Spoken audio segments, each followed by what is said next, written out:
Remue ménage. Remue ménage.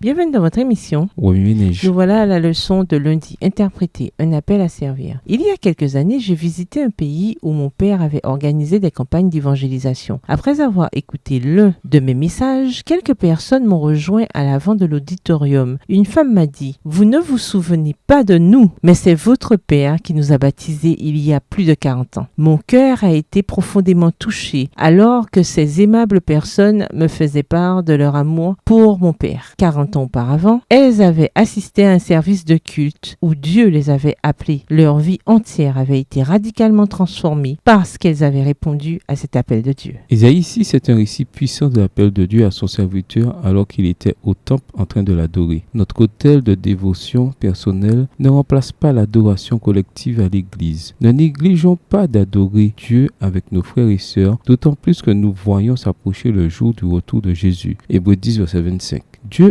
apparut à Ésaïe dans le lieu de culte public. Lorsqu'Ésaïe vit Dieu, il reconnut immédiatement son indignité et recula. Ésaïe 6, verset 5. Ellen White commente: l'humilité d'Ésaïe était sincère. Le contraste qui existe entre l'humanité et la divinité avait frappé son esprit et il sentait à la fois son impuissance et son indignité. Extrait du livre Le ministère évangélique, chapitre 2, page 18, écrit par Ellen G. White. La réponse d'Ésaïe à la vision de Dieu reflète le cœur d'un individu qui a une relation avec Dieu. Son cœur était tendre. Il comprenait qu'il n'était rien. Il savait qu'il était indigne d'un Dieu aussi saint et était prêt à faire tout ce qu'il lui demandait. Il y a un autre point essentiel à saisir. Ésaïe n'était pas ému simplement par ce qu'il voyait de ses yeux. Il voyait le feu, la fumée, les anges qui louaient Dieu continuellement. La robe majestueuse de Dieu remplissait le temple. Tout cela émerveilla l'humble prophète. Mais c'est avant tout la sainteté de Dieu qui l'impressionna vraiment. La plus belle partie de cette scène extraordinaire est sans doute celle où le séraphin prit un charbon ardent sur l'autel et en toucha les lèvres impures du prophète. À ce moment précis, Dieu équipa Ésaïe pour l'appel. Son iniquité fut enlevée et ses péchés expiés. Ésaïe 6, verset 7, version du second. Ce n'est qu'après avoir purifié Ésaïe que Dieu demanda qui il enverrait. La réponse d'Ésaïe est la réponse spontanée de quelqu'un qui a fait l'expérience de la grâce étonnante de Dieu. Ceux pour qui Dieu a fait des choses remarquables devraient être prêts à dire « Me voici, envoie-moi ». Verset 8 de la version second 21. Retour à l'autel est un appel à revenir à l'adoration personnelle et à la dévotion envers Dieu. Mais vous pouvez être sûr que cet appel à revenir à l'autel est aussi un appel à la mission. Lorsque nous l'adorons, Dieu nous appelle à servir. Remue ménage, après avoir regardé votre texte écrit et annoté, quels éclairages particuliers vos notes semblent-elles indiquer dans l'ensemble? Quelles questions émergent après l'étude d'aujourd'hui? Quelle partie trouvez-vous difficile? Quels autres principes et conclusions découvrez-vous? Comment la rencontre d'Ésaïe avec Dieu lui a-t-elle fait prendre conscience de sa propre valeur? Au revoir. Et à demain si Dieu veut.